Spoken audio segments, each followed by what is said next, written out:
श्रीनगर में university of Kashmir alumni meet 2025 का इनेकाद अमल में लाया गया। इस तकरीब में जम्मू कश्मीर के lieutenant governor Manoj Sinha, supreme court के चीफ जस्टिस भूषण राम गवई, मरकजी वजीर किरण रिजिजू, वजीर आला उमर अब्दुल्ला और सुप्रीम कोर्ट के सीनियर जजेस, अवामी नुमाइंदे और दीगर कायदीन ने भी शिरकत की और इस तकरीब से खिताब किया।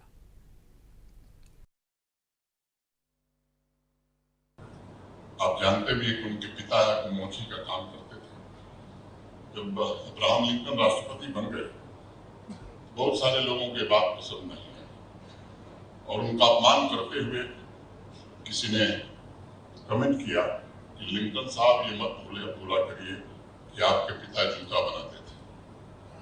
सुनकर लिंकन आउट हुए, आंखों में आंसू था और उन्होंने जो बात कही कि मेरे पिता जितना अच्छा जूता बनाते थे, शायद उतना अच्छा काम प्रेसिडेंट के नाते मैं नहीं कर पा रहा हूँ।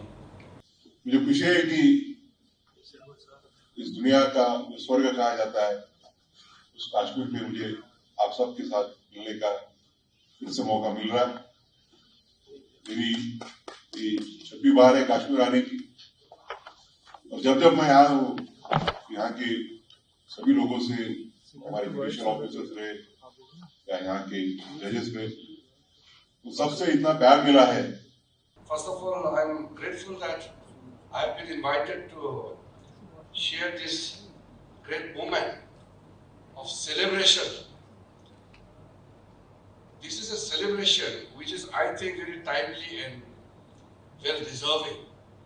After all, so many distinguished alumni coming out from the University of Kashmir. कि किसी भी इदारे का, खासकर तालीमी इदारे की कामयाबी जो है उसको अगर तोला जाए तो किस चीज़ से तोला जाए? दो ही चीज़ है, एक तो रिसर्च के जरिए जो पेपर्स वहाँ से छपती हैं वो, और दूसरा उस तालीमी इदारे के एलुमनाई की कामयाबी कितनी रहती है उससे। दोनों चीज़ों को अगर हम तोलें तो कश्मीर यूनिवर्सिटी जो है इस मुल्क की यूनिवर्सिटियों में कहीं पे भी पीछे। Administration, health, social work, business, कोई भी शोबा आप देख लीजिए तो उसमें कश्मीर यूनिवर्सिटी के जो हमारी एलुमनाई हैं उन्होंने कामयाबी ही कामयाबी हासिल की।